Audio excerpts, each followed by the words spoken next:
Most folks think that it's a strange occupation. Some folks call us a deranged aggregation. We can't help it, we're just happy this way. Mama always wanted me to be a physician. Dad said he'd rather I become a beautician, but we can't help it, we're just happy this way. 'Cause it sure beats working for a living, but it ain't much of a living these days. Yeah, it sure beats working for a living. We're just happy this way. Okay, back to work.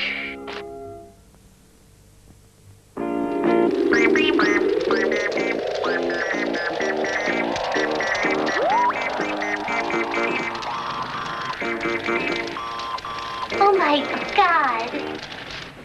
Mrs. Winkler, what's wrong? It's just such a shock seeing Buddy's name on the screen like that. I mean, his being deceased and all. Well, we thought we should list somebody as producer. And why not Buddy? He still does what he did before. It just doesn't come in as often. Well, as his widow for the past 2 months, I'm deeply touched.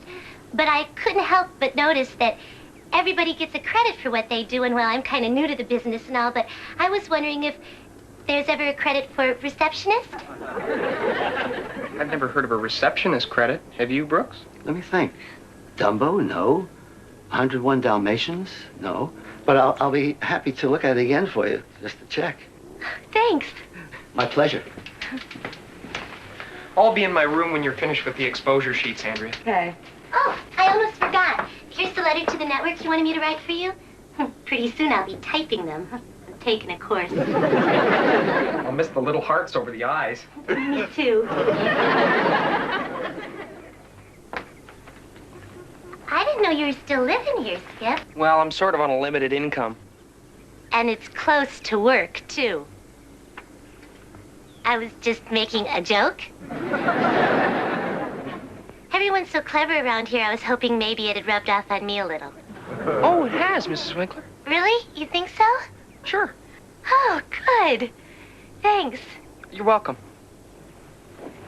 Oh, men are so messy. I was always picking up after Buddy. He used to drop his pants in the darndest places. So I've heard. Here's the exposure sheets for the pencil test. Oh, thanks. Anything else I can do for you? Sharpen your pencils, shine your shoes, floss your teeth? Oh, I'm just trying to be helpful. I don't know how you can live here, Skip. It's so dark and cramped. And look at this puddle on the floor. The waterbed has a leak. I've got to get that patched. Well, a person needs more space than this. Take my place, for instance, you know, Casa Contento. If anything, I've got too much room. Well, if you ask me, you can never have too much room. Oh, yeah, you can. Oh, good. There you are. I was wondering if you'd like to have lunch with me. Thanks, Aggie, but I've got to go over these exposure sheets. I wasn't talking to you. You mean me? Oh, well, I'd love to have lunch.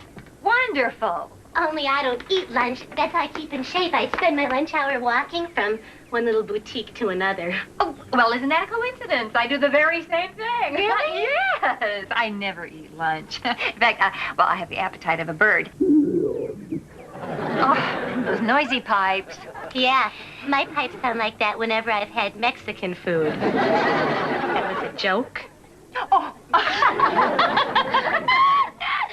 But seriously, I think it would be loads of fun. I'll take you to this cute little dress shop I found. Oh, well, then I'll take you to my favorite boutique. Boutique? I always figured Aggie bought her clothes at police auctions. Aggie, what do you think of this? Oh, well, it's a lovely color. Maybe it's a little too racy, though. My thoughts exactly. But I just love racy things. Who doesn't? I'll take it. Wise choice. Buddy used to call this my credit card diet. You shop instead of eat. While we're on the subject of credit, have you noticed that Buddy still gets one as producer of the show? Yes, isn't that sweet? Yes. Well, no disrespect to Buddy intended, but maybe the credit should go to somebody who's actually alive and doing the job. Well, I hadn't thought of that. Someone who really knew Buddy, who could carry on in his tradition, follow in his his footstep. You mean me? Oh, no, not exactly. I mean, it's wonderful the way you've been pitching in as receptionist, but as owner of the company, I think you should have a more prestigious title, like, executive producer. Oh, that sounds too complicated a job for me. No, nonsense. Very often, executive producers are the husbands or wives of stars. One was even the star's hairdresser. I do my own hair all the time. Maybe I could do it. That's the spirit! Now, about the position of producer, who's second in command, but actually does all the work. These are not your size, Mrs. Winkler, but they might work if you never bend over. Thank you. I'm gonna go try these on. I'll be back in a sec.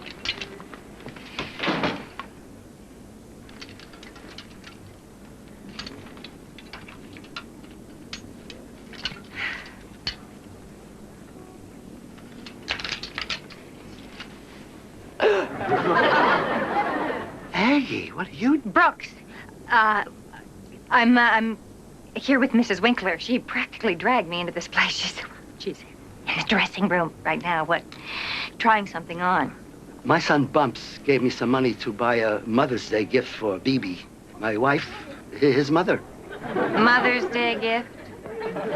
Bibi and I have been married close to 40 years now, and some of the zing has gone out of it, so I just thought that something from a place like this might add a little spice to our life. You're a pervert. Well, that's what Bibi says. I'll see you back at the office.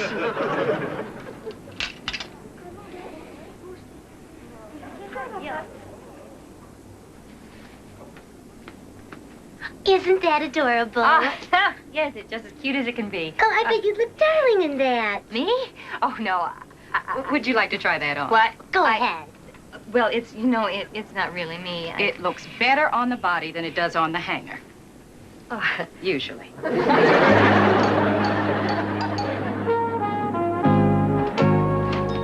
Everybody, I want you to meet the new Aggie Aylesworth. Oh, good. I couldn't stand the old one. Ta-da! Aggie? Oh, come on in. Ta-da! I just had to buy it for her. Why? It's really different. I'll say. I've never seen anybody with ribs on their back before. By the time you jokers got back to work. Skip, I'm starving. Is there anything to eat around here? A candy bar, some peanuts? Yeah, there's some instant soup in the cupboard there. Yeah? Yeah? Yes, Mrs. I was just wondering what everybody's reaction would be if someone who's sort of young and kind of inexperienced and hasn't been here too long is all of a sudden made the executive producer of our show. Well, Mrs. Winkler, I think the people who have been working here a long time might resent somebody who's only been here a short time getting a title like that. You do? I really do. Even if that person does that person's own hair? Even then.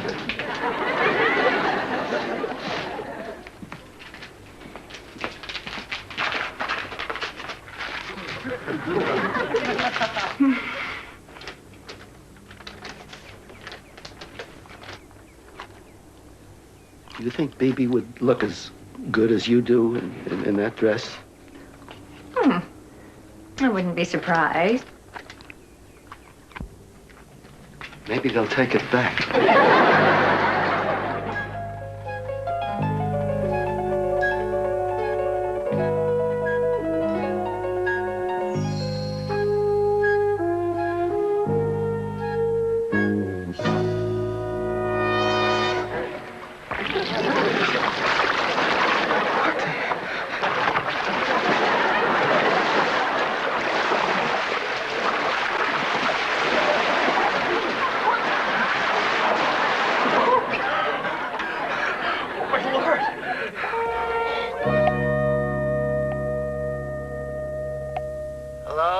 Did I wake you, Brooks? Oh, not at all. Well, my waterbed burst, and everything's soaked. My clothes, my shoes. The whole room is flooded, and I have no place to sleep. BB Bumps and I were just getting up to go grunion hunting. You're welcome to join us. In the middle of the night? Grunion are little fish that come in at high tide to lay their eggs in the sand. What you do see is sneak up on them when they're not looking and grab a handful. Sounds like fun. You can help us keep an eye on Bumps. He likes to squish them between his toes. Actually, I was just calling to find out if you had Roland's number. This is Roland's answering machine. Roland is currently asleep. So leave your name and he'll get back to you. Hey. This was just skip Roland. Forget it. I will. And I tried Marty and Andrea, but they didn't answer. So I was wondering if you still had all that room up there. Well, I'd love some company, Skip. I gave the help the weekend off, so I'm all alone. Except for Marty, but I'm sure he won't mind. Marty's up there? Hey, I'm just kidding ya. I'll see you soon. Bye-bye.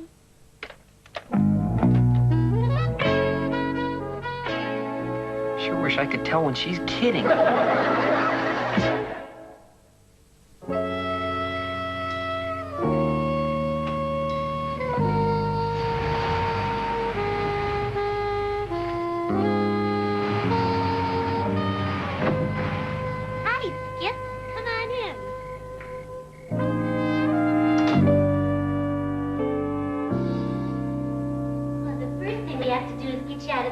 And into something warm. Maybe I shouldn't be here. Where else are you going to go at 3 in the morning? Besides, there's a jillion rooms here. Hey, I can fix you something to eat. Only I'm not a real good cook. I think I'd really like to get some sleep. Or we could just get some sleep. I'm easy. It wasn't a joke that time. Sorry.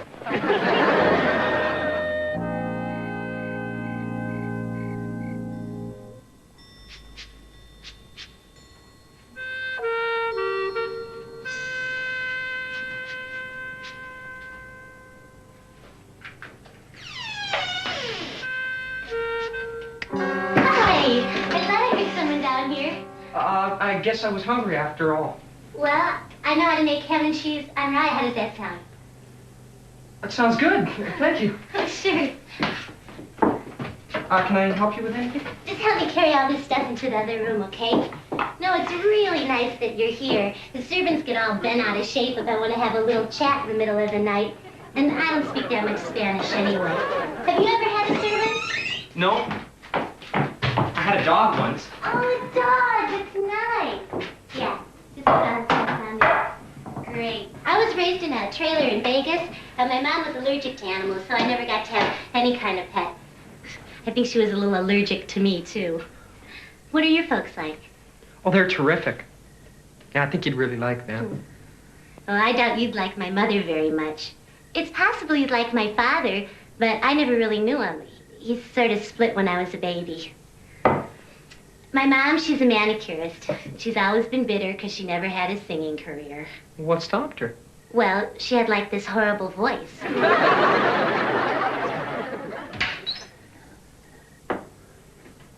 The most expensive jelly in the world comes in these. That was a joke, right? Get us some milk, will you? Okay. Sounds like you had an unusual childhood. Oh, you don't know the half of it. See, I had like these sort of large bosoms. Did you? You're a guy, so you probably think it's terrific, but it isn't. It's a real burden. The boys would stare, and the girls would whisper and make jokes.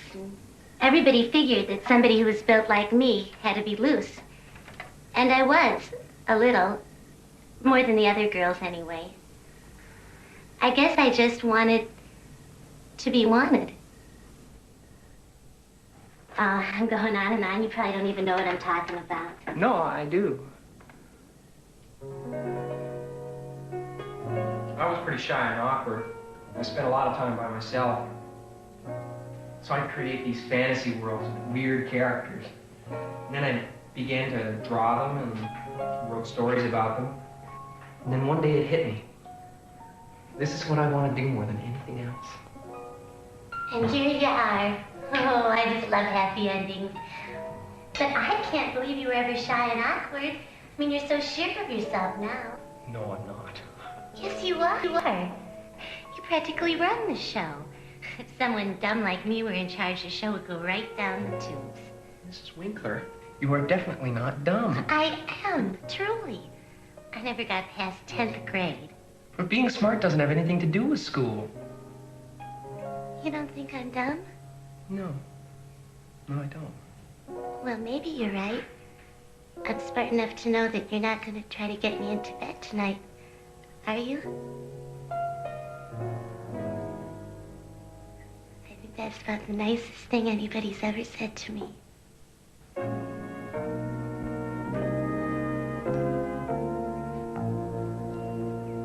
Why do we have to wait for the lunch truck? Why don't we make our own coffee? Go ahead. I didn't mean me. Brooks, what happened to you? I took the family grunion hunting Saturday. Oh, I've heard those grunion get vicious when they're cornered. Bumps buried my keys in the sand, so I had to leave the car at the beach and walk to work this morning. On the way here, I got mugged. I just got back from the emergency room. The waterbed burst in Skip's room. The carpet is completely ruined. What happened to your head, Brooks? I took the family grunion hunting Saturday. Where is Skip, anyway? Huh? He's gonna have to clean up that mess. Must have had to stay someplace else. Where's that lunch truck? I refuse to start Monday morning without a half a gallon of coffee first. What happened to your head, Brooks, for God's sakes? I took the family grunion hunting Saturday. Where did Skip stay, then? Henry, do you know? Bumps buried... No, I do not. It's none of your business how I spent my weekend or if someone spent the weekend with me. And even if it was your business, which it is not, I wouldn't tell you. If, in fact, there was anything to tell, which you'll never know if there is or isn't. Well, I guess we know who spent the weekend alone. Where's the lunch truck? I'm dying.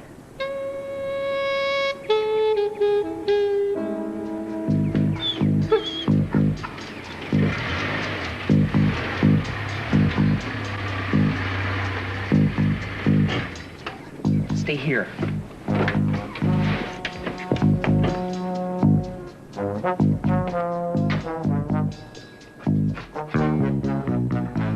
What are you doing, Skip? Don't want anybody to see me. Why not? I just don't think it would look too good. Us coming in together, me wearing Mr. Winkler's clothes. Maybe you're right. Why don't you go in first, and I'll park the car. I'm just gonna try and sneak into my room and change. I'll drive around and come in from the front.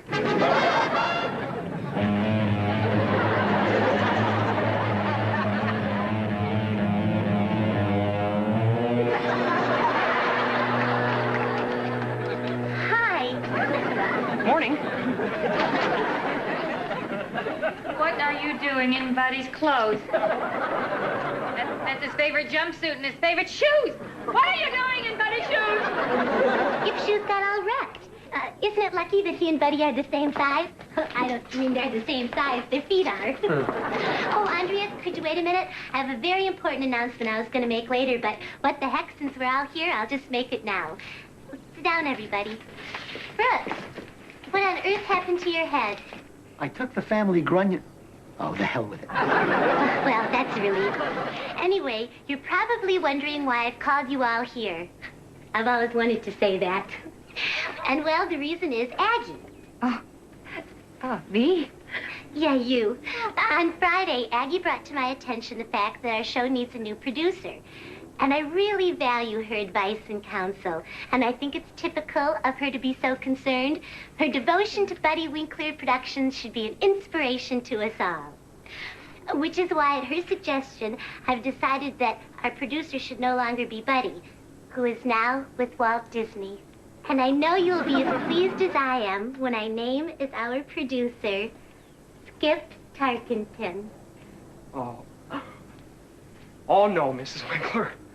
I'm very flattered, of course, but absolutely not. It's out of the... Now, Skip, we talked and talked all weekend. And I'm absolutely certain, beyond a reasonable shadow of a doubt, that you're the person to fill Buddy's shoes. In a manner of speaking. Nobody can say you didn't earn it. Hold it! What about me? Oh, yes. And for making this wonderful suggestion, I'm naming you Employee of the Month. Congratulations.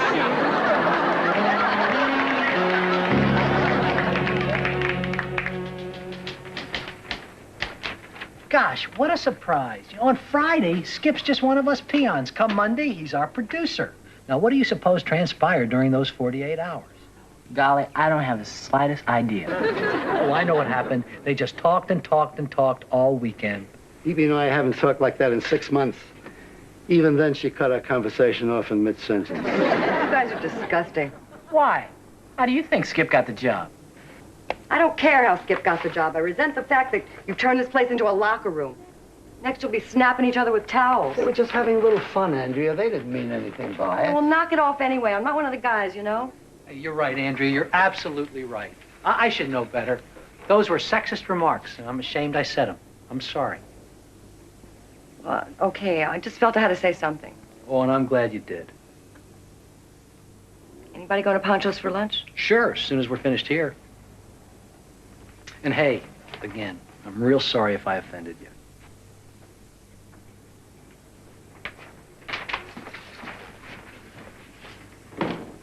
Chicks, you believe them?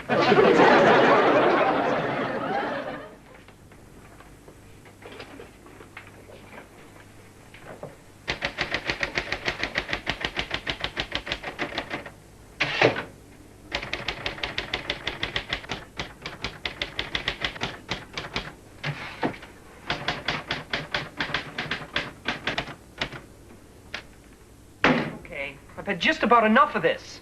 Enough of what, Skip? Of what you're thinking. We're not thinking anything, Skip. You think you're paranoid, Skip? I'm not paranoid. And don't call me Skip. Right, Mr. Tarkenton. That's not what I meant. Oh, geez, this is ridiculous. And we never thought for a moment that spending the weekend with Mrs. Winkler would get you that producer's job, did we, God? Nope.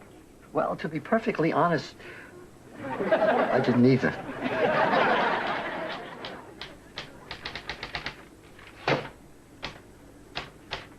Nothing happened, for crying out loud. Hey, who said anything happened? Did I say anything happened? No. Did Roland? No. Did Brooks? Well... No, Brooks did not. I don't care what you think.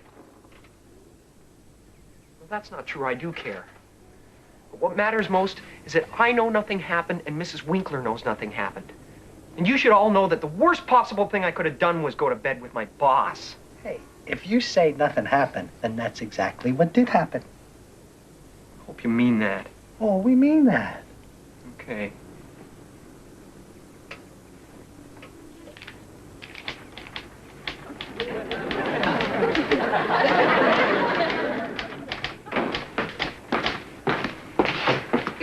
You know, it just occurred to me how it must have looked to you guys this morning. I mean, with Skip driving my car and all. You must have thought that we spent the whole weekend making love, right?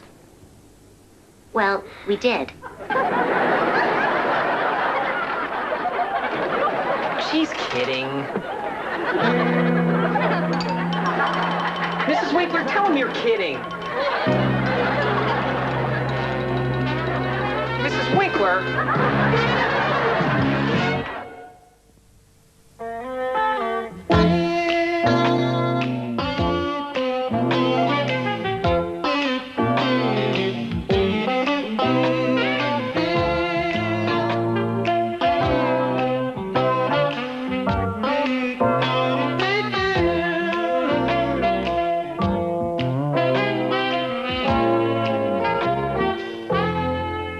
Where's the cat?